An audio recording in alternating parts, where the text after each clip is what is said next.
Галя апа ертелеу келіп жұмысын қабылдап алды. Ауысымды тапсырып жатырған кезекші әйел түннің мазасы болғанын айтты. Себебі жатақханаға жаңадан Россияның Оренбург қаласынан инженер-мастерлері барып, бригада келіп, түнімен арлы-бері жүріс болғанын айтып шағынды. Иә, түнде тыныштық болып, сәті келсе арасында аздап көз іліндіріп алатындары бар еді. Алайда Хромтау қаласындағы хром шығаратын химиялық заводтың жұмыстары вахталық ауысымды түрде жасалатын болғандықтан, жатақхананың есігіне көбінесе тыныштық болмайды. Жұмыстан қайтып келе жатқаны, яғни бірі кіріп екіншілері шығып бара жатады. Көбіне вахталық әдіспен жұмыс жасалады. Тіпті Россиядан, басқа республикадан да келіп кетіп жататындар қаншама. Есіктен дабырлай кірген бір топ орыс қазағы бар жас жігіттер мұнымен амандасып: «О, апай, сіздер ауысып үлгердіңіздер ме? Ал біздер Оренбургтан келген бригадамыз. Құжаттарымыз әлі жасалынған жоқ», деді орыс тілінде. «Біз жаңа сіз ауыстырған апайға ескертіп шығып едік. Енді шаруаларымызды бітірдік. Қайта кіруге рұқсат етіңізші», деді. Галя апа жігіттердің бет-жүзіне бір қарап өтті де: «Қазір жігіттер, маған берілген тізімді қарайын, сосын жіберем», деп Галя апай ретімен атай бастады. Кезегі келгенде Мұханов Марғұлан деп сұрап еді. Жанында жігіттердің арасынан бір жігіт «мен» деп жауап берді. Жанындағыларда «апай, осы ғой, әке-шешесі қалмақ» деп түсіндірді. «Иә, мен Марғұланмын», деді қайталап әлгі қара торы келген жігіт. Әрі жалбырап өскен шашы иығына төгіліп тұрған жігіт киноға түсетін актер ма, әйтеуір біреулерге ұқсатты ма? Дәл осы тұрғанда ол туралы көп ойланбады. Марғұлан жақсы жігіт екен. Кіріп шыққанда ылғи апасымен амандасып өтеді. Қарап отырмай әр нәрселерден сұрап білгені, жігіттің әке-шешесі ерте қайтып, кейін балалар үйінде тәрбиеленіпті. Бәрінен де оның айтқанынан есінде қалғаны, мамасын қатты сағынады екен. Шіркін, есіктен кіргенде «мама» деп шақырғаныңда алдыңнан шығатын «анаң болса ғой» деп айтқан сөзі Галияның бойын тітіркендіріп жіберді.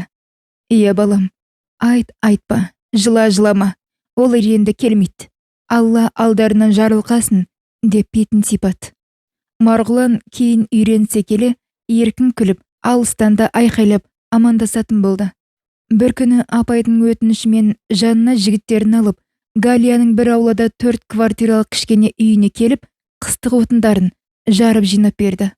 Апайы қуанып, ыстықтай пісірген белеші мен шайын берген соң, қасындағы 3 жігітімен келесі демалыста тағы келетін болып уәделесіп, жатақханаға қайтып кетті. Айтқандарында келесіде тағы 4 жігіт болып келіп, қисайып тұрған сарайды жөндеп, бар дайындалған ағаштарды кіргізіп, жиып берді. Галя апа болса олардың шай тамағын және жуынатын суларын қуана дайындап жүрді. Бұрын үйде ер адам болмаған соң, мүлгіген тыныштықта тұратын Галя апаның шарбағы Марғұлан достарымен келіп жұмыстарын жасағанда жанданып кететін. Осындай бір келіп жұмыстарын жасап бергенде бір-бірін жақын тартып кеткен Галя апа мен Марғұлан оңаша сөйлесіп қояды. «Галя апа, қалада жұмыс жасайтын қызым бар деп едіңіз.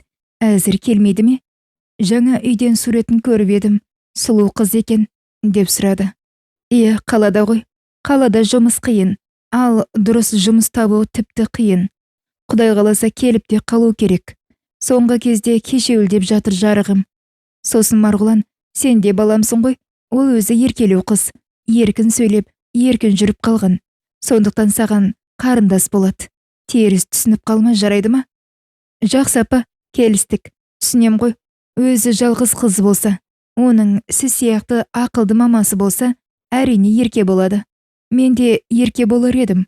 Бірақ енді 2 жылдан соң 30-ға келем. Бізге енді еркелік қайда?» деп күрсінді. «Жоқ айналайын, сен оған аға бол. Сен де мен барда еркелеп, еркін бола бер. Жалпы осы қалада шынымды айтсам, еш туыс, жақын адам жоқ. Әйтеуір тіршілікпен күнді батырамыз. Оған да шүкір», деп қолын көлегейлеп күнге қарады. «Маған сендей бала керек болып жүреді. Осылай демалысында келіп, жұмыс жасасаң жасарсың, жасамасаң демалып, ыстық тамақ ішіп кетерсің. Үйге емін еркін келіп тұр, деді Галия апасы. Рахмет апай, жарайды келіп тұрам, деді Марғұланды қуанып. Бір күні Галия апайдың жұмысына аяқ астынан қаладан Нұрайға қажетті анықтама қағаздар алуға келді. Мамасына шаруасын айтып еді, ол кісі: ондай шаруаны ертерек айтпайсың ба? Саған тек барлығы дайын тұру керек. Ол қағаз дайын бола қойса жақсы. Қазір бухгалтерияға көтеріліп келейін. Сен менің орныма бола тұр, деп апай Нұрайды орнына қалдырып, өзі қызының алып кетуіне керек анықтамаларды жинау үшін конторға кетті. Есіктен кірген Марғұлан апайдың орында отырған әдеміші келген қызбен амандасып жатып, өткенде үйдегі суреттегі қыз екенін білді. Сонда да апай қайда кеткен, деп сұрады. Сұрай беріңіз, не айтайын деп едіңіз, деген қыздың даусы тіпті сыңғырлап шықты. Марғұлан әдейі қызды сөйлету үшін: ол кісі менің мамам еді, деп еді. Қызды күліп: солай ма? Демек ол кісінің мен білмейтін ұлы бар екен-ау, деп майысты Нұрай. Өмірде сіз білмейтін нәрсе көп қой. Соншалықты бәрін білетіндей неше жастасыз өзі, деп сұрады. Бәрін білу үшін данышпан болудың керегі жоқ. Ол шарт емес. Біреулер 8 жасында, ал кейбір 80-де данышпан болып, елге аты жайылады, деп қызды қырсығып жауап берді. Қыздың жанына жақындап келіп: олай болса танысайық. Тым болмаса, менің атым Марғұлан, ал ұрысқақ қыздың атын біле алмай арманды кетпейік, деп сұрады. Мен ұрысқақ емеспін. Нағыз ұрысқақ қазір менің орныма келетін сіздің мамаңыз, деп Нұрай күлді. Солай ма? Әлден мынадайсыз, менің мамамның жасына жетсеңіз, қалай болар екенсіз? Мына сөзіне қыздың көзі ашыла беріп еді. Марғұлан: мамам келсе айта салыңызшы, мен қазір қайта келем. Қызбен дұрыстап танысу үшін әдемі киініп қайта түсейін, кетіп қалмаңыз, деп Марғұлан жоғары көтеріліп кетті. Отырсам сол сізді күтіп, жігітпен танысуға аса құштар емеспін. Сау болыңыз, деп Нұрай бұртиып отырып қалды. Сәлден соң мамасы қағаздарын әкеліп: не болды қызым, біреу ренжітті ме? Қабағың түсіп кетіпті ғой, деп сұрады. Ренжітті, деп одан сайын еркелей бұртиған қызынан: ойпырмай, айтсаңшы, ол қай оңбаған сен ренжіткен, деп безілдеді мамасы. Сіздің ұлыңыз ренжітті, деп мамасының жүзіне білдірмей қарап еді. Ол шынымен жан-жағына ашулана қарай бастады. Менің ұлым? Қандай ұлым? Менің ұлым жоқ қой, деп мамасы қалбалақтап қалғанда: әне келе жатыр ұлыңыз, деп баспалдақ жақта көрсеткен мамасы Марғұланды көріп ауыз ашылып қалды. Бөлмесіне барып, үсті басын жуынып, ақшыл әдемі көйлек пен сымдай тартылған джинси киген, көзінде көзілдірігі бар Марғұлан тура кино жұлдыз сияқты түсіп келе жатты. Ол менің ұлым, красавчик, қандай, браво, айналайын, деп жанына келген Марғұланды бетінен сүйіп болып: ал менің қызымды неге ренжітесіз, красавчик? Не нәрсесі жақпай қалды, деп сұрап еді Марғұлан. Жоқ апай, ренжітетін демедім. Тек сізді мамам қайда деп сұрап едім. Мамаң ұрысқақ деді. Мен соған ренжідім. Ал ол мүмкін қызғанған шығар. Мүмкін қызғанған шығар, деп күбірледі Галия. Ал қызыңыз қайда? Деп Марғұлан сұрағанда ғана артына бұрылып қараған Галия қызының әлде қашан кетіп қалған білді. Мынау қыз жынды ма? Шынымен қызғанып кетіп қалғаны ма? Деп алаңдай бастады. Марғұланда бір түрлі болып қалды да: шынымен кетіп қалды ма? Ұят болды, деп қызарақтады. Жарайды, қайда кетер дейсің? Өзі далада таксиді күттіріп қойып тұреді. Кетіп те қалғаны ғой, деп бірнеше рет айта берді. Арадағы жетінің өтер аяғында Марғұлан Галия апасының кезегінде жұмыста басқа әйел отырған көріп сұрап еді. Одан Галия апаның тұмауратып ауырып қалған естіп, апайының үйіне жалғыз өзі келді. Кішкене ауырып қалдым, қазір тәуірмін, деп аузындағы маскасын шешпей орнынан тұрып газға шай қоймақшы болып еді. Марғұлан: жоқ апай, тұрмаңыз, мен өзім қоям, деп орнынан ұшып тұрды. Сәлден соң Марғұлан киім ауыстырып аулаға жұмысқа шықты. 1-2 сағаттың шамасында Ақтөбеден Нұрайда жетті. Аса биік емес шарбақтың жанында жұмыс жасап жатқан Марғұланды шарбақтан бойын асырып, Саламатсыз ба? Сіз бе едіңіз? Деп сұрады. Саламатсыз ба? Үйде кім бар? Деп сұраған Нұрайға, үйде мамам бар, деді Марғұлан күлмей. Мамаңыз бар ма еді? Ашыңызшы, мамаңызбен сөйлесейін. Жоқ, болмайды. Ол кісі ауырып жатыр. Жұқпалы грипп, деп есікті ашпай тұрып алды. Мен сіздің мамаңызға дәрі әкеліп тұрмын, түсінесіз бе? Деп ашу шақыра бастады Нұрай. Рахмет, шынымен дәрі әкелсеңіз, маған қалдыра салыңыз. Қорықпаңыз, сіз әкелді деп айтармын, деп күлді. Неге күлесіз? Кісіні жынды қылумен қатар күлесіз еще. Иә, жарайды, ашыңыз. Мен осы үйдің қызымын, есімім Нұрай, деді. Шынымды айтсам, менің де күлкім келіп тұр, деді Марғұлан. Неге? Деп сұрады Нұрай. Мен өткенде ескертіп кеттім. Қазір киініп келем деп, сіз мені күтпей, менсінбей қашып кеттіңіз.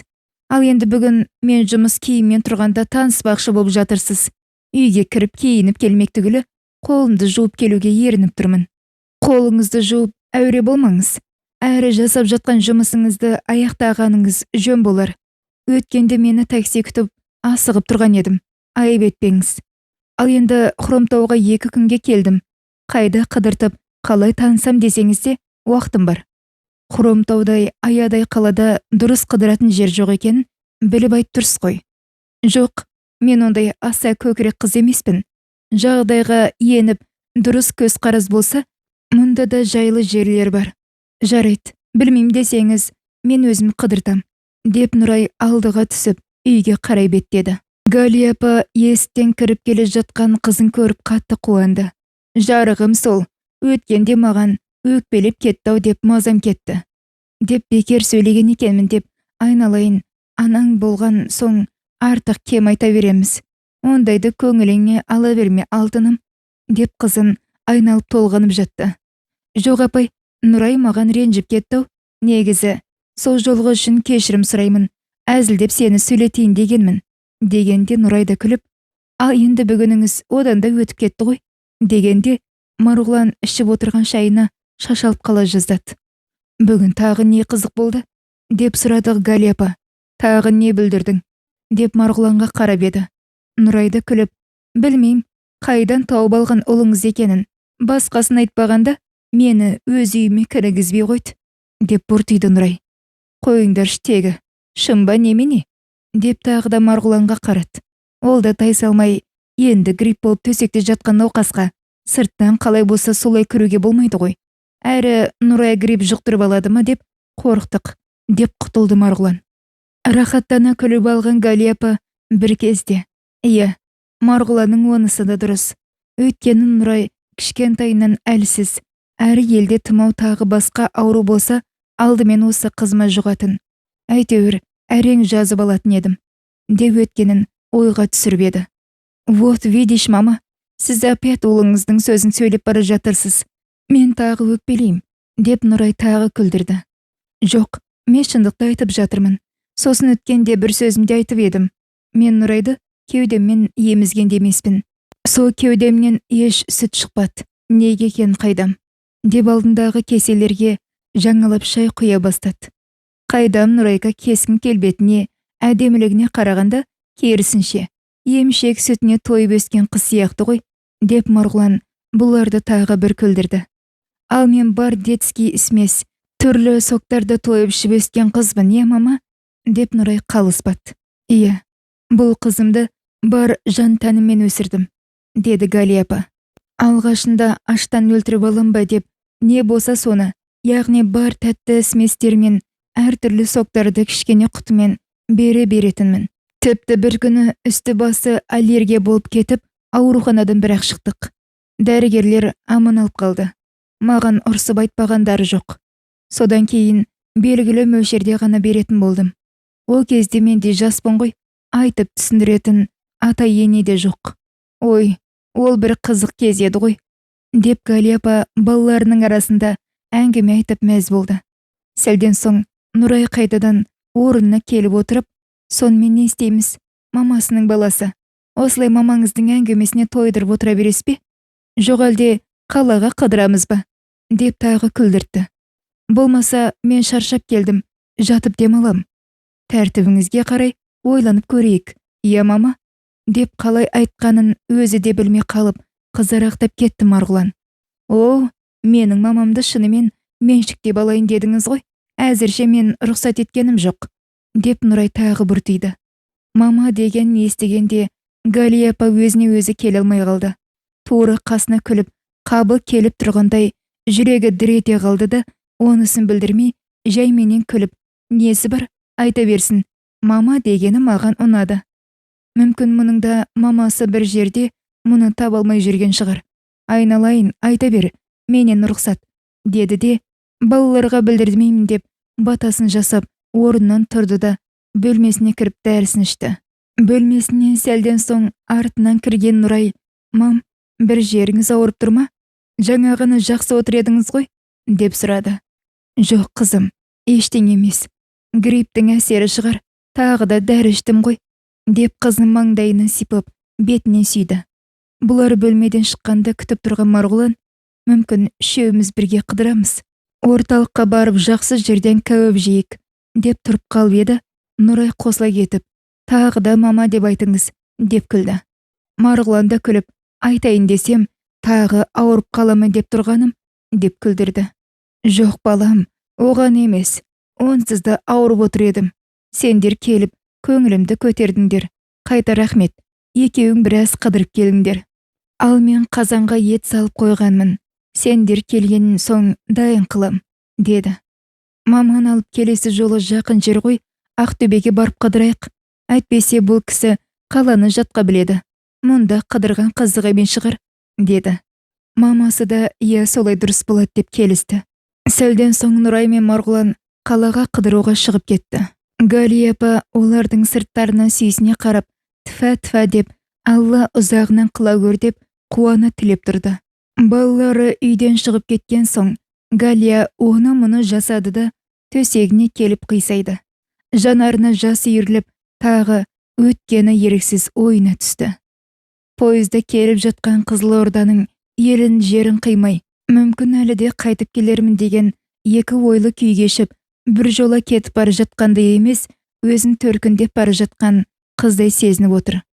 Толық жүгіріп кетпесе де, томпаңдай басып қол-аяғына тыныштық жоқ. Бұлдырлай бастаған қабылда вагон ішінде адамдарды қызық көріп, екі қолын шапалақтап, мәз болып, күліп бұлдырлап жүрді. Әжесінің айналып толғанғанына аздап болса да үйреніп қалған ол, көрші купедегі ата мен әжеге айналшықтап барып жүрді. Бір көзімен баласын бақылап отырған Галия ұзап кетсе, артына жүгіріп барып, алдына салып қуалап әкеледі. Сәлден соң есебін тауып тағы кетіп қалған баласының артынан қайта барумен де біраз шаршады.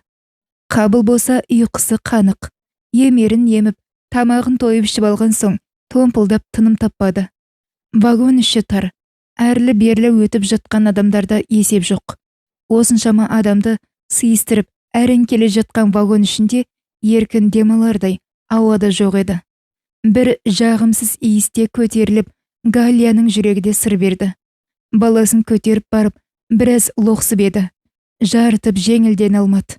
Ашық тұрған терезеден соққан желге бетін төсеп біраз тұрды. Қабылдың тағы қайда кетіп қаларын білмеген Галия томпылдап жүгіргенімен, сықылықтап күлген күлкісін қызықтап, баласының соңына еріп, қайтадан орындарына келді. Қазақтың жазира кең даласының терезеден көріп, түк қызықтайтынына да жоқ жері Қызылорда облысына қарасты. Тек әйтеуір анда-санда жайылған түйелер мен жылқылар, немесе сонау алыстан көрінген ұлы жібек жолмен өтіп жатқан фура машиналарды көріп, әйтеуір көз алданады. Сонымен жүйткіген жүрісінен танбай таңертеңгі уақытта Қандыағашқа да жетті. 4 жолдың торабына тоғысқан болғандықтан, поезд бұл жерде әдеттегіден ұзақтау тұратын еді. Іші ыстық болғандықтан, вагондағы адамдар аздап болса да ауа жұту үшін жерге түсе бастады. Біреулер темекі тартып алудың қамына кіріскен. Енді біреулер жерге түсіп, ерсілі-қарсылы жүріп, ауа жұтып бастады.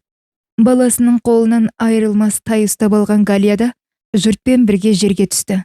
Осы кезде бұлардың келесі жағына екінші пойыз келіп тоқтаған соң, тіптен шулап, біреудің дауысы екіншісіне естілмей, жұрт азан қазан болып кетті. Ішке қайта кірейін деді де, көзі бірақ анадай жерде кішкене шелекпен сатып жатқан нарттай қызыл алмаларға түсті. Күшті, қып-қызыл алмалар екен.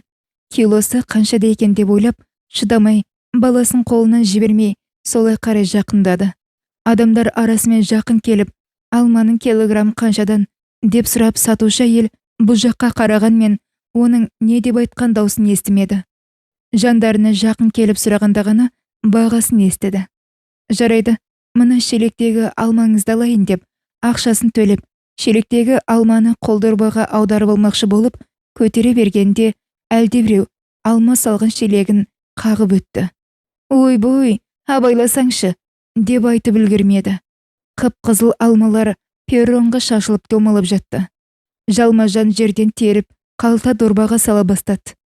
Жартысын жиып теріп ала бергенде қараса қабыл жоқ. Алмаларды қайтадан жерге тастай сала, баласын іздеп жан ұшырды. Ол болса зым-зия жоқ. Анадан сұрап, мыналар сұрап, жан ұшырай айқайлап, ары жүгірді, бері жүгірді. Ешкім білмейді, ешкім көрмеген. Жүгіріп сонадайдан тұрған милиция формасындағы жігітке айтып еді. Ол көрмеген айтып, иығын көтеріп, ананы-мынаны сұрай бастады. Радио бөліміне барып, хабарландыру жасатыңыз деп жөнін айтқан соң, жүгіріп сонда келді де, жағдайын барынша айқайлай айтып болып, шыдамай қайта перронға жүгірді. Сонадайдан баламен кетіп бара жатқан әйелдің соңынан өкпесі өшіп, қуып жеткені анасымен кетіп бара жатқан басқа бала екен. Қайыра артқа жүгірді. Осы кезде бұлардың пойызының жүретінін хабарлап жатты. Сәлден соң шашы жайылып, ебіл-дебіл болып жүріп, заттарын әрең түсіріп алып қалды. Ал пойыз болса, орнынан қозғалғанда тағы бір қышқырып, дауыс беріп, ұзап кете берді.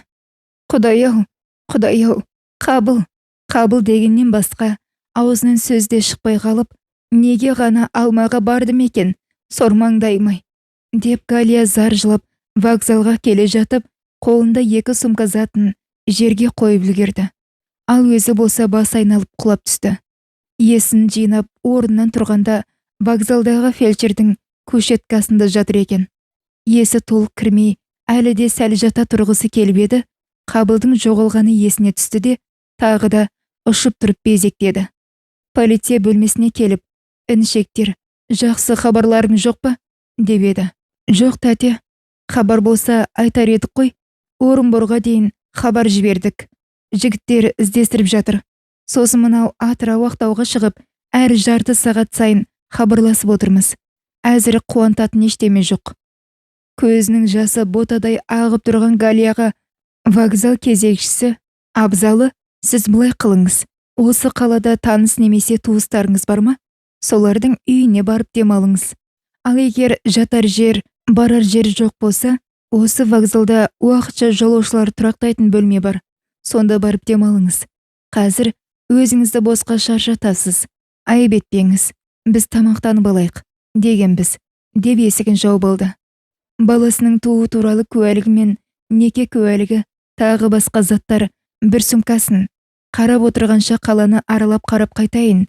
Мүмкін біреулер үйіне ертіп апарып, ата-анасының кім екенін де білмей, біздерді ала алмай отырма деді, жүктерін жинастырып жатып. Қаланы құр бекерге аралап қайтып келіп, табаны тозды. Жылай берген соң көзінің жасы да таусылды. Баласының сықылықтап күліп, томпаңдап ұстатпай қашып бара жататыны есіне түсіп, көз алдына елестегенде көкірегі қарс айырылды. Қара суығын ашып, тамаққа тәбеті шаппаған соң, көзі кілегейленіп, аяқ жолын дұрыс көре алмай қалды. Айналып, вокзалға келе береді, басқа амалы жоқ. Сонымен 10 шақты күн вокзалдағы бөлмеге түнеген соң, полицияға тағы келіп, арызын тағы жаңалап жазып, амалсыздан пойызға отырып, Астраханға құр сүлдері жетті.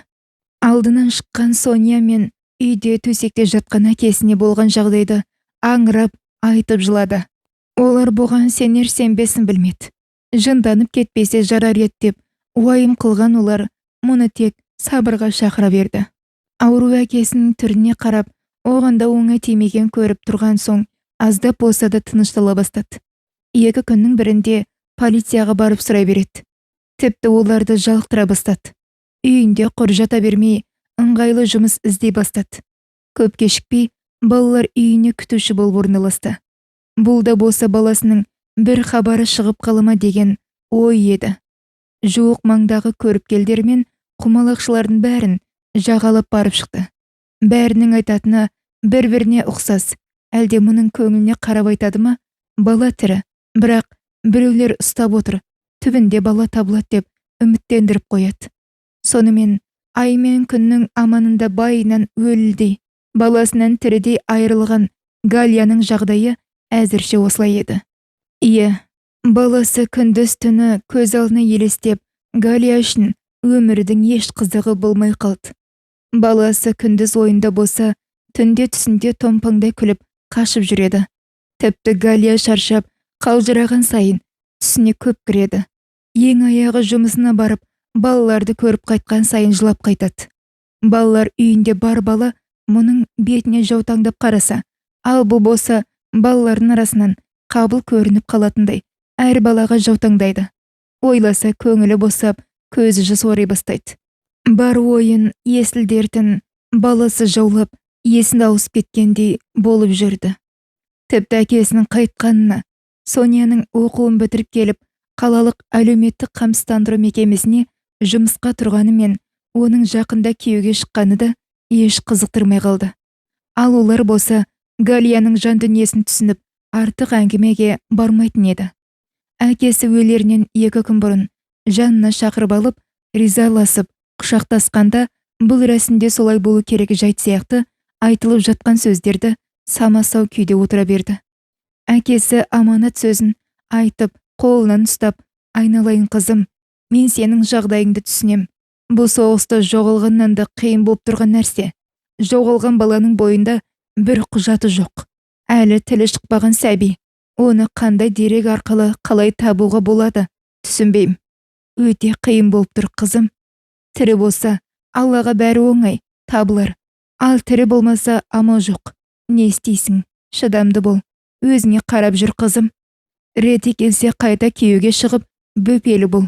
Уақыт деген тез өтеді. Жан жарасы жазылу үшін соған қарсы ем жасау керек. Мен артымда сендердей ұрпақ қалып бар жатқанына шүкір деймін. Шешелеріңмен ерте айырылып қалғаным құдайлық іс болса, ал Фатимамен өткен өміріме де ешқандай ренжімеймін. Тағдырым солай болу керек болған шығар.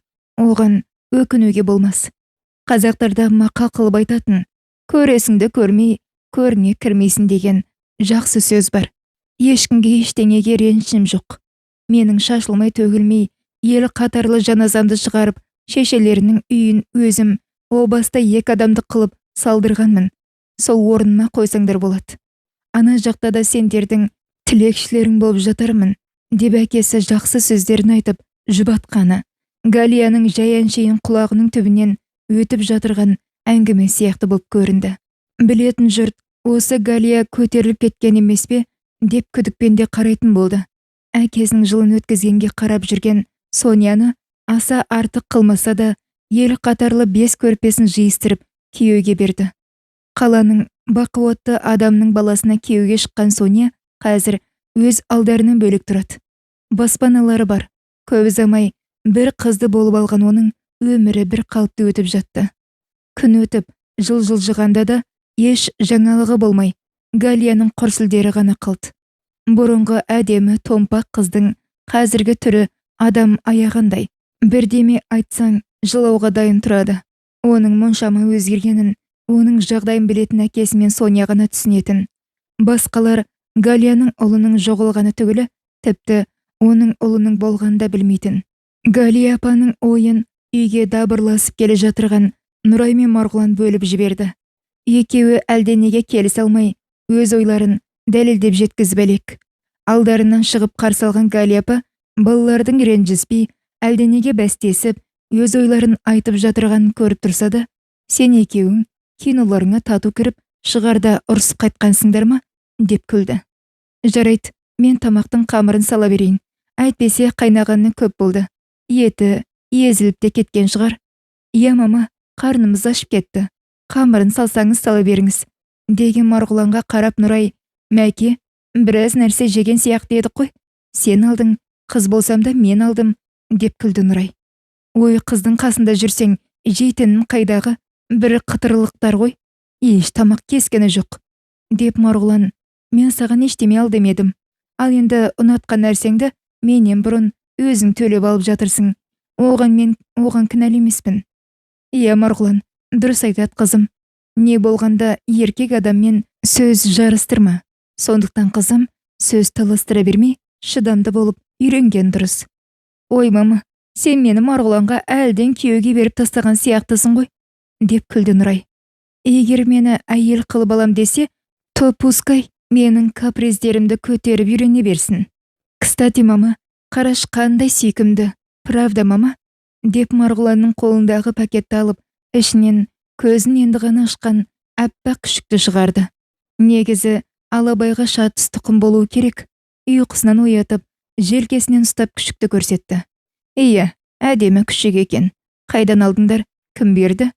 Марғұлан көшеде күшігін сатам деп тұрған баладан сатып алды. «Иә, иттің күшігін сатып алу керек дейді, ырымда. Енді атын кім деп қоясыңдар?» Осы кезде дивандағы жатқан орнынан керіле көтерілген сары мысық: «Не болып жатыр өзі?» дегендей жақын келіп қарады да: «Мынау мет, өзіміз топырлап симай жатырғанымызда жетпегеніміз осы еді», дегендей бұрылып келіп орнына қайта жатты. «Иә, атын кім деп қоямыз? Мен ол туралы ойланбаппын да», деп Нұрай Марғұланға қарады. Ал ол болса екі иығын көтеріп не деуді білмей қалды. «Бұрын біздің Алыпсоқ деген итіміз болып еді. Құтты ит болған еді. Алыпсоқ деп қойса қайтеді?» деп еді. Галияның сөзіне екеуі де қуана келісе кетті. Тек қана сары мысық қана орнынан аунап түсіп, «Жаман иттің атын Бөрібасар деп қояды. Мұны бірдеме алатын болса, онда менің атымды Жолбарыс деп қойса да жарасатын болар», дегендей керіліп, аяқ қолын одан сайын созды. Кішкене тостаққа тамақ құйып алдына беріп еді. Негізі ас ішіп үйренген-ау. Алыпсоқ атанған күшік шыныменен қорбаңдап ше бастады. Тамақ желініп болған соң Марғұлан рұқсат сұрап жатақханасына қайтып кетті.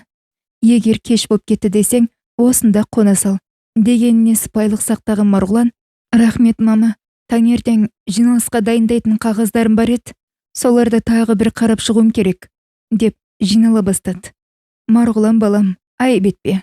Осы кезге дейін сұрамаппын да. Сен не жұмыс жасайсың?» деп Галия апа сұрап еді. Нұрай күліп: «Ой, менің мамам-ай, қатырасыз. Не жұмыс жасайтын әлі білмейсіз. Еще мені күйеуге бергелі жүрсіз», деп сықылықтады. Сәл ренжігенде кейіп танытқан Галия апа: «Болды. Немене ыржалақтай беріп, мәселе еркектің не жұмыс жасайтында емес, адал еңбек жасап отбасын асыраса болады», деп Марғұланға қарады. «Иә апай, мен заңгермін. Осы жолы вахтаға келген бар бригаданың жұмысын заңдылық жағынан бақылап жүрем. Сұрағаныңыздың еш айыбы жоқ», деді. Марғұлан қайтқан соң Нұрайда демаламын деп бөлмесіне кетпекші болғанда, Галия апа оны тоқтатып столға отыруын сұрады. «Сен, қызым, шамалы салмақтырақ бол. Әлі бір-біріңді толық білмейсіңдер. Сондықтан сен сәл болса да бойыңды жиып ұста. Жас қыз емессің. Етек жеңіне ие бол. Марғұланды мен де жек көрмеймін. Алайда арғы жағымда бір нәрсе жібермей тұрғандай болам. Орыстарда мақал бар: «Тот смеется от души, кто смеется последним», деген. Сондықтан жалпылдап тез жанған от тез өшет, айналайын. Мен саған жамандық ойламайым», дегенде Нұрай жақтырмаса да «Жарайды, мам, рахмет, мен де сені жанымдай жақсы көрем», деп кетерінде анасының бетінен сүйді.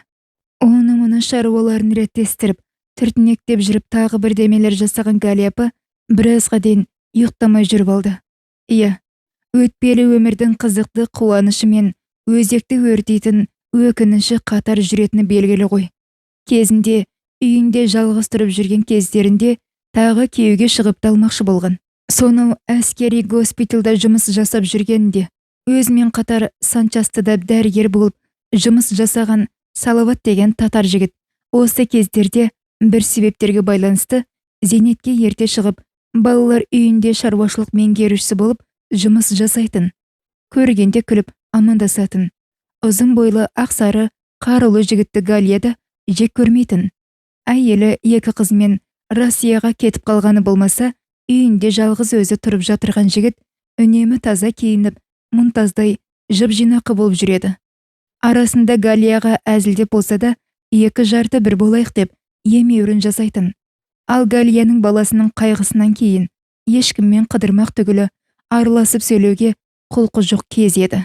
Әйелдер мерекесін кафеде ұжым болып атап өткен кеште Галияның қасына келгіштеп, комплимент жасап, бір-екі рет биге шақырған соң, қарсылық жасамай биге де шықты. Иә, бұл күні аппақ көйлек киіп, шашын төбесіне түйіп болған Галияға кафеде болған еркектердің бәрінің көзі түскен еді. Солардың қатарында төрде әйелмен қатар отырған балалар үйінің директоры Асы Чайкин де бар еді.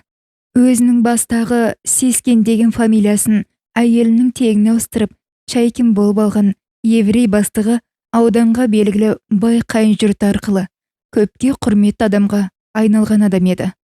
Жалғыз өзіне ғана емес, аудандағы көп басшыларды балалар үйінің тегін дүниесі арқылы байлап тастаған бастығы тек қана әйелінен ғана қорқатын.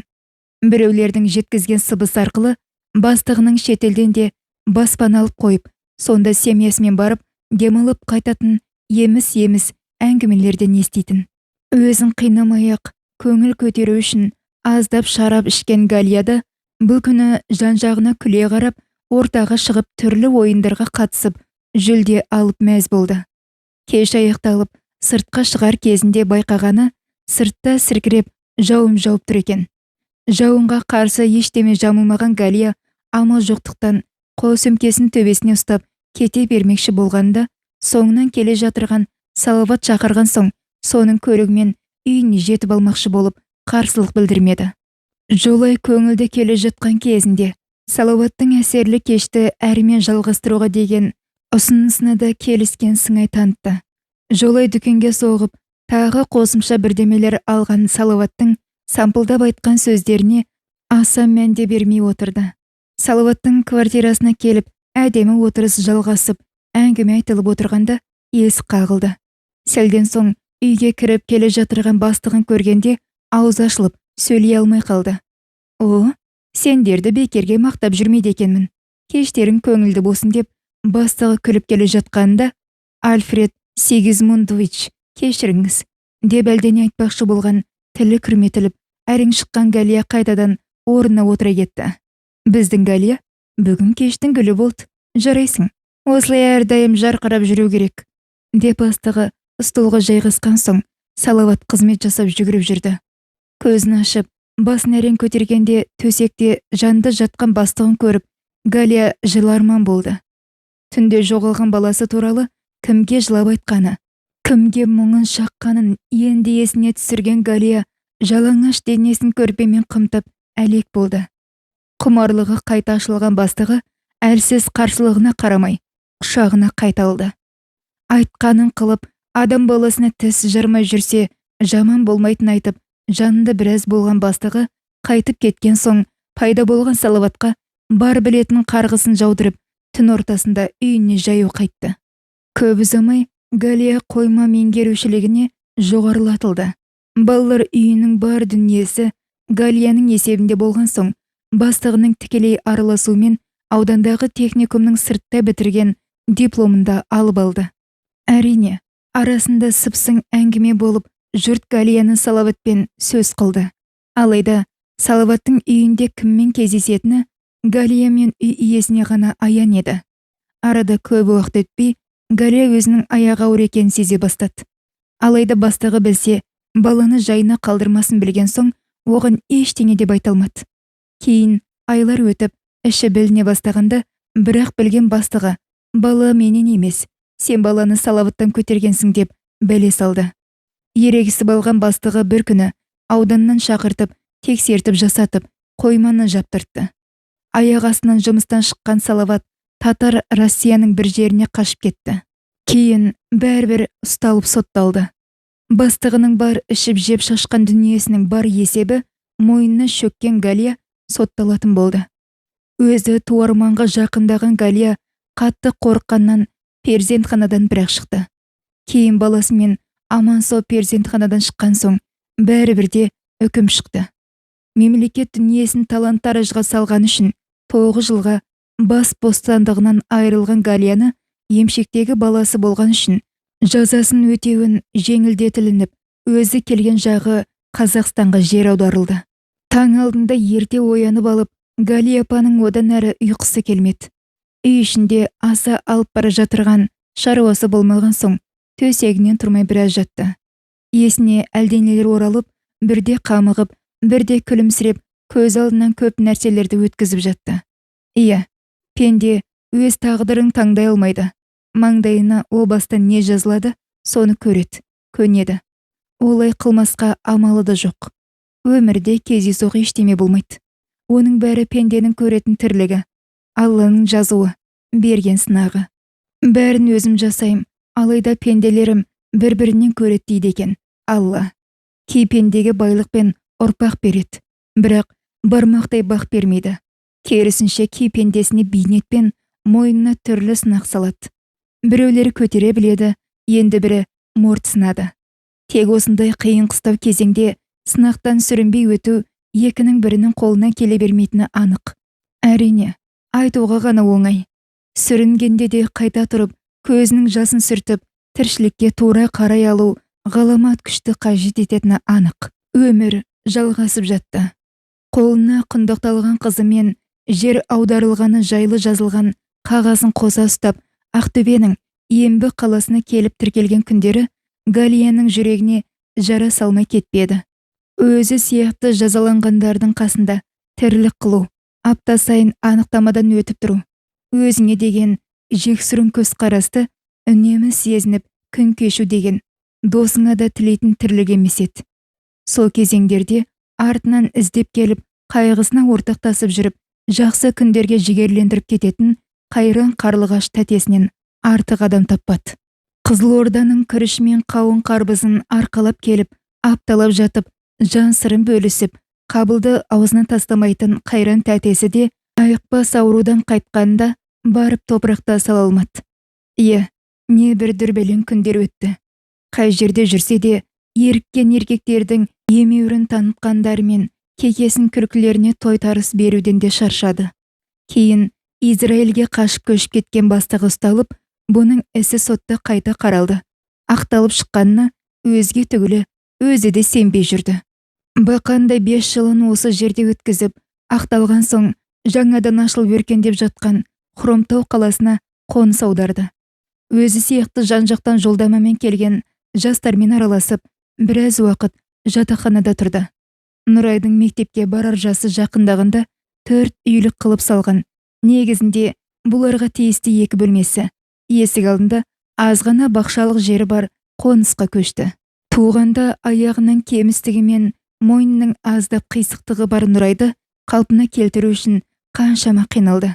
Сол кезде әруағы разы болсын қарлығаш тәтесі көп көмек жасады.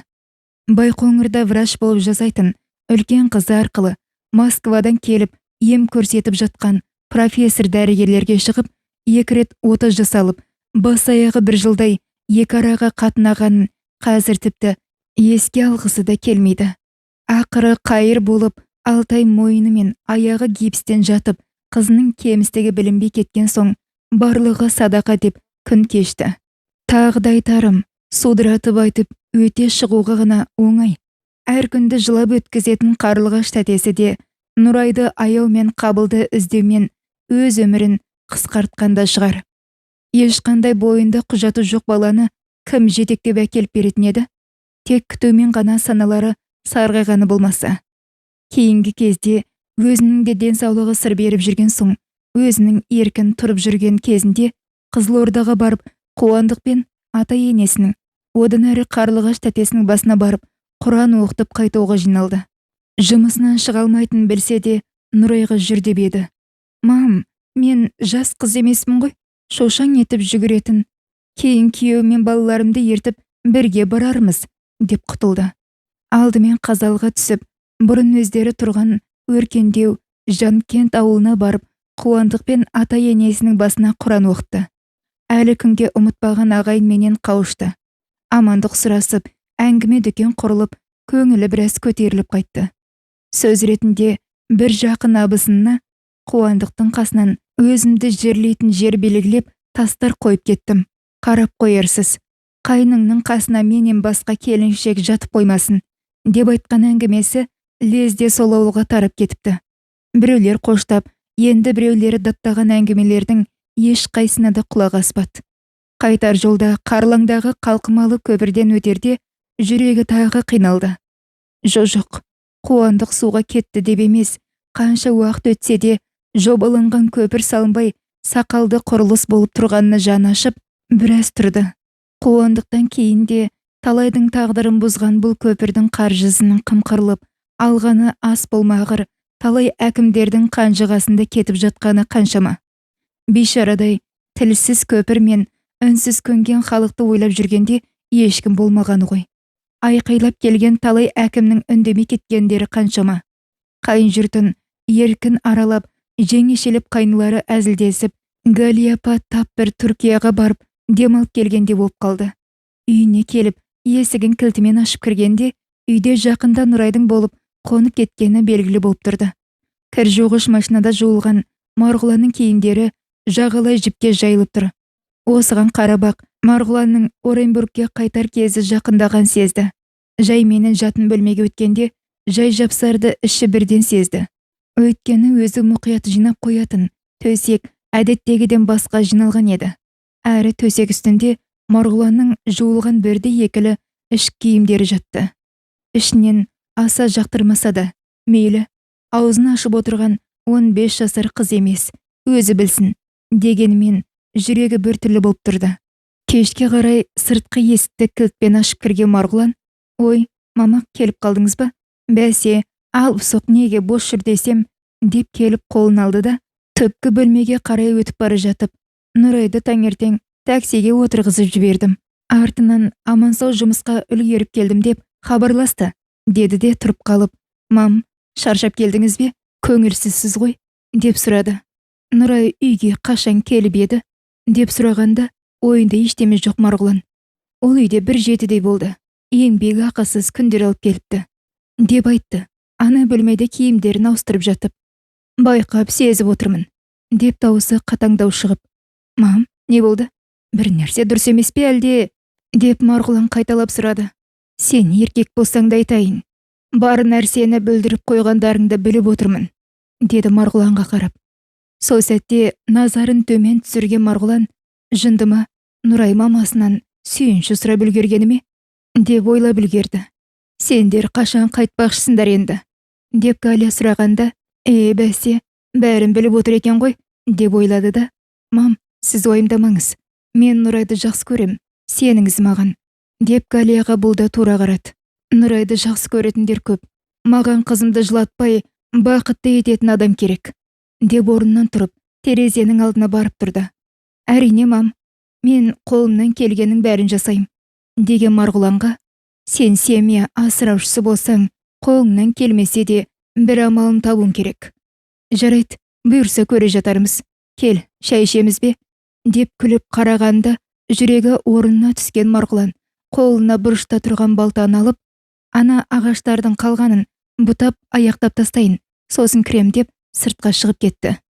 Шайнекті газға қойып жатып, Қызылордада келіндердің көрген құрметі ойына түсіп, олардың ортасын әлден сағынып, жалғыз өзі қалғандай тағы жыламсырай бастады. Терезеден сонау сарайдың алдында Марғұланның бұлшық еттері бұлтыңдап ағаш жарып жатқанына разы болып тұрды. Сол сәтте кең шорти киген Марғұланның санының артқы жағына орналасқан алақандай қалды көріп, сенбей қатып қарады да, «Құдайым-ау, Қабыл тірі екен ғой, Қабыл», деп теңселе бастады. Осы кезде түк түсінбей қарап қызықтап тұрған Марғұлан жүгіріп келіп, телефонға жармасып, жедел жәрдем шақырып жатты. Жедел жәрдем дәрігері Галия апаға ем-дом жасаған соң, ауруханаға ал кетейік, жатып 1-7-де емделіңіз, қан қысымыңыз ойнақы болып тұр дегеніне құлақ аспай үйінде қалды. Марғұлан болса апасын айналшықтап жанынан шықпады. «Мам, сіз шыныменен азын-аулақ дұрыстап емделсеңізші, артық болса да айтайын, қазір жасыңыз бар болғаны 49-да болсаңыз да денсаулығыңыз аса мәз емес. Бұл деген сіздің нағыз әдемі жастасыз. Аман сау шауып жүретін кезіңіз ғой. Иә, өмірдің біраз қиыншылығын көргенсіз. Жазықсыз жазаланып, әрең ақталғансыз. Оның бәрін мен Нұрайдан естідім де жағамды ұстадым. Қайта сол естігендерімнен кейін мен сізді тіпті жақсы көріп қадірлеймін, деп Марғұлан азарда безер болды.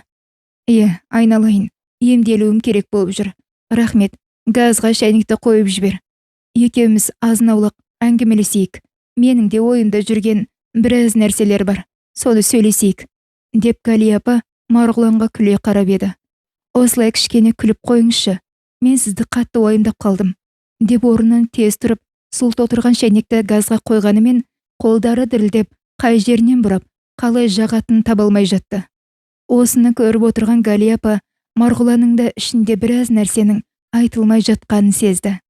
Сыртқы есікті сыртынан тырмалап жатырған кім екенін сезген соң Марғұлан барып есікті ашып еді. Келгеннен әжептәуір өсіп қалған алып-соқ ешқайда мойын бұрмай, қорбаңдап жүгіре басып тура Галия апа жатқан диванға келіп, қарсы қарап құйрығын бұлғаңдатып, сәл қыңсылап қойып отырды.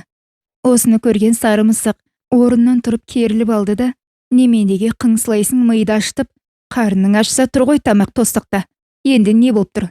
Әлде арманың диванға шығып жату ма? Оны армандамай-ақ қой. Күшік, алдымен үйге кіргенде аяғыңды сүртіп кір. Күшік, деп алып-соқтың жанынан керіле басып, есік алдындағы тостағын бір шолып өтті. Бөлменің ішін мияулап жүріп аралай бастады да, жарда ілулі тұрған сағатқа бейне бір цифр танитындай көзін салып қойды. Галия орнынан тұрып отырып алды да, алдында қарсы отырған алып-соқтың жалпылдап өсіп қалған құлақ жүндерінен сипады. Аздап еркелеткен сөздер айтып еді. Алып-соқта жайланып апайының екі тәпкісінің жартылай басы жатып алды. Мұнысына разы болған Галия апа біразға дейін аяқтарын қозғалта алмай отырды. Жайғасып жатқан алып-соқтың мұнымен ісі жоқтай. Екі аяғының арасына жайғасыңқырап жатып алды. Газдағы шәйнек ысқырып, судың қайнаған хабары келген соң орнынан тұрып газды өшірді де, алдымен қолын тазалап жуу үшін қол жуғышқа беттеді. Қолын сабындап жуып келіп, орнына отырды да, тоңазытқыштан шайға керек дегендерді дастарханға қойып жатқан Марғұланға қарап, егер менің көзім алдамаса, сенің саныңнан алақандай қалды көргенде болдым, дұрыс па? Деп сұрады. Мам, алдымен мына шәйнекке қанша шай түйіршіктерінен салу керек? Иә, шайды өзіңіз демдей салыңызшы, мен әйтпесе көп салып жіберем, деп ақталды да. Иә, дұрыс айтасыз, мен аяғымдағы қалды көбіне көрсетпеуге тырысам, өйткені өзіме ұнамайды. Сосын бейне бәрі онсызда таңбаланған балаң жастығымның ауыр кезін есіме салып тұрғандай болады, деп Марғұлан назарын төмен салып, жоға, менімше олай емес. Қал деген қасиетті белгі, тегін емес, тектілерге туа біткен белгісі сияқты берілетін құдайлық таңба деседі. Сондықтан сен қал туралы жаман ойлана берме. Иә, қал аяғында бала кезінен бар, дегенде Галия ары қарай не деп сұрарын білмей отырғанда, Марғұлан: ал, мам, ендеше айтыңызшы, сіз мана қиналған кезінде Қабыл тірі, Қабыл деп неге айқайладыңыз? Ол кім Қабыл деген? Немесе ол не мағынасы бар сөз? Деп сұрады. Галия апа сәл ойланып алып: иә, жасыратыным жоқ. Менің Нұрайдың алдында Қабыл деген ұлым болған. Толық аты жөні Қабыл Қасымов, Қуандықұлы. Алайда кішкене кезінде пойызды жолда келе жатқанымызда деп беріп еді, Марғұланның телефоны безілдей жөнелді. Галия апа көз қиығын салып қарап үлгергенде, телефон бетінде «Нұрайка вызывает» деген жазуды айқын көрді. Орнынан тұрып кеткен Марғұлан амандық саулық сұрап жатып, сөз арасында: иә, қазір жақсы, иә, дәрігер келді, деп сөйлесіп жүріп, арғы бөлмеге шығып кетті. Ол бөлмеде дауысы сәл қатуланып: немене, соншама сүйінші сұрап жүрсің? Ұят емес пе? Алдама мені. Сен айтпасаң кім айтады? Болды дедім ғой саған. Сен айтпасаң құмалақ салып білтейін деп тұрсың ба? Жас қыз сияқты жүгіріп барып, шешеңе айтып сұрақтардың ба? Деп бейшара қыздың жанын алып жатыр. Оны алыстан болса да естіп отырған Галия апа күлді де қойды. Сәлден соң Марғұлан телефонын қолына ұстап қайта кірді де, Нұрай ғой, сізді сұрап жатыр, деп тұтқаны қолына берді. Қызымен айналып толғана сөйлессе де, оның тұтқаның ар жағында көңілсіз тұрған біліп тұрды. Жағдайын сұрап, жұмыс басты болып жатырғанын, қызы алдағы сенбіде келіп кететін, мамасын жақсы көретін айтты. Жарайды қызым, мені ойымдай берме. Қағаздарыңды дұрыстап, ревизияңнан аман сау құтылып ал. Мен жақсымын ғой, бірақ байқайым, сенің еркелігің біраз басылып қалған сияқты ғой. Не болды? Деп күліп еді. Жоқ мама, менде бәрі жақсы, тек аздап, деп Нұрай кібіртіктеп еді. Немене аздап, деп Галия қайыра сұрады. Мам, айттым ғой, сәл мазам болмай жүр, басқа ештеме емес. Жарайды, сенмен сөйлесе берсе, әр нәрсені сұрай бересің. Пака-пака, деп телефонды қойып кетті. Жарайды, мама, мен жатақханаға қайтам. Сонда жұмыстарым бар еді, деп Марғұлан орнынан тұра беріп, сонымен ол ұлыңыз қайда енді? Бөлек тұрады ма? Деп сұрады. Алдындағы кеседегі шайын тауысып ішкен Галия апа, жарайды, ол әңгімені Нұрай екеуің бірге отырғанда айтып берермін, деді де бетін сипап бата қылды. Марғұлан қайтып кеткен соң, төсегінде жатып тағы да терең ойларға кетті. Алғашында Қабылдың аяғындағы қалды енесі көріп, баланың атын Қалдыбек деп қою керек, деп айтқан еді. Алайда атасы, менің әкемнің аты Қалдыбай. Сонда келін, немене, атасының атын айтып жүреме? Қабыл деген жақсы ниеттегі сөз. Құдай тілекті қабыл қылса болды, қалғаны пенденің өз қолында, деп атасы дес бермеді. Сонда енесі Қалдыбек деп қоймаса, денедегі қал үлкейе береді екен, дегеніне атасы, ол ырым қал баланың бетіне, не басқа көрінетін жеріне түскенде қолданылады. Бұл баланың сандағы бармақ басындай ғана қал ғой, ештеме етпейді, деп атасының айтқаны есінде қалыпты. Шыныменен, Марғұланның сандағы қал әжептәуір алақандай еді. О тоба, егер қабыл болып шықса, шыныменен үлкейгені ме? Деп өзінен өзі сұрап жатып, Галия апа ұйқыға кетті. Таңертесіне әдеттегідей ерте оянып алып, ойланып біраз жатты. Аяқ жағындағы ауырлау не нәрсе деп қараса, алып соқ күшігі қалай шыққаны белгісіз. Диванға мініп алып, мұның аяқ жағында көрпесінің үстінде қолын жайып ұйықтап жатыр екен. Әншейінде үйге уақытылы келгенде кіргізіп алатын сары мысығы сол түні далада қалып қонуына тура келіпті. Өзінің соншама қатты ұйықтап қалғанына ұялған Галия апа алып соқты оятып алмайын деп ақырын тұрды да сыртқа есікті ашып жан-жағына қарап еді. Сарай жақтан сары мысығы безілдеп келеді екен. Сыбызғының даусындай сызылған даусымен мияулап майысқан мысығы есіктен әрең кірді де, әдетімен тостықтан суын ішіп, жуынып алып, күнделікті әдетімен диванға секіріп мінді де, лезде қайта секіріп түсті. Ақ төсекте жатқандай алып соқты көргенде сары мысық егер сөйлей алғанда, оңбаған ұятсыз, сосын Галиядан үйренген етім айт деп, тағы басқа небір автомат сөздер кетіп жатыр еді. Әттең тілі жоқ. Бажылдап сандыққа жоғары шығып жатып тынышталды. Таңғы шайдың енді алдына жайғасқан кезінде көптен бері үнсіз тұрған үй телефоны безілде жөнелгенде, жанына бармай-ақ Астраханнан сіңілісі Соняның хабарласып жатырғаны екен біле қойды. Амандық саулықтарын айқайласа сұрасатын апалы сіңілі жандар телефонда қуана қауышатын. Бұл жолы телефонның арғы жағындағы Соняның әңгімесі басым болып бара жатқан соң, Галияның сөздері, «Иә, сосын, дальше что? Зачем?» дегендерден аспай жатты. Сөзінің соңында Соня, әрине сенің кінәң жоқ. Имеш право, қайта рахмет айтсын. Солай болатын әдет ғой. Так что дайындала бер, үйіңе қонақ барады. Қызыңа түсіндіріп айт. Пускай сама и решает, деп Соня телефон тұтқасын қойды. Қазақта жұт жеті ағайынды деген сөз бар. Немесе қырсыққанда қымыран ірейт деп те айтады. Иә, адамды бір қырсық шалса, екіншісіне жалғаса береді. Әрине, Алланың пендесіне берген сынағы деп қабылдаймыз. Бірақ кейде ақылға симай жататын жағдайлар болады. Мұндайда салқын қанды сабырлық пен мықты мінез, тозбайтын жүйке ғана керек. Адам баласымен ойлассаң да айта алмайтын, күрмеуінің шешуі қиын шаруаларының өрмекшінің торындай шатасып бара жатқанын сезген Галия телефон тұтқасын қойып диванға келіп отырды. Әншейінде ағыл-тегіл жылайтын еді. Осы жолы көзінен жас та шықпай қалды. Өндіршегіне келіп тастай түйілген өксік не әрі не бері шықпай тұрып алды. Ойбайын салып, оңашада айқайлап айтып, шерін шығару дегеннің керемет күш екенін енді ұққандай болды. Алайда олай істейін десе, бойында күште қалмағандай, жан-жағын қарманып, диван үстіне жайылған жапқышты қос қолымен қарыштап ұстап, уысына қыса берді. Тіпті тырнақтары сөгілердей болып, удай ашыған да елер емес. Кімге не деп жалынарын, кімнен не ақыл сұрарын білмей жанталасқан жүрегімен жалғыз өзі алысты. Мүмкін адам өлер алдында осындай шарасыз болатында ие шығар. Әлде бір тылсым күш тұңғиыққа тартып бара жатқандай болғанда қарманып ұстайтын еш нәрсе таба алмай отырды. Бәрі енді не істеймін, қалай қылам деген сұрақтың айналасына жиналғандай шарасыздық шаршатып тұр еді. Әңгіменің жалғасы келесі бөлімде. Әңгіме авторы Темір Шолан.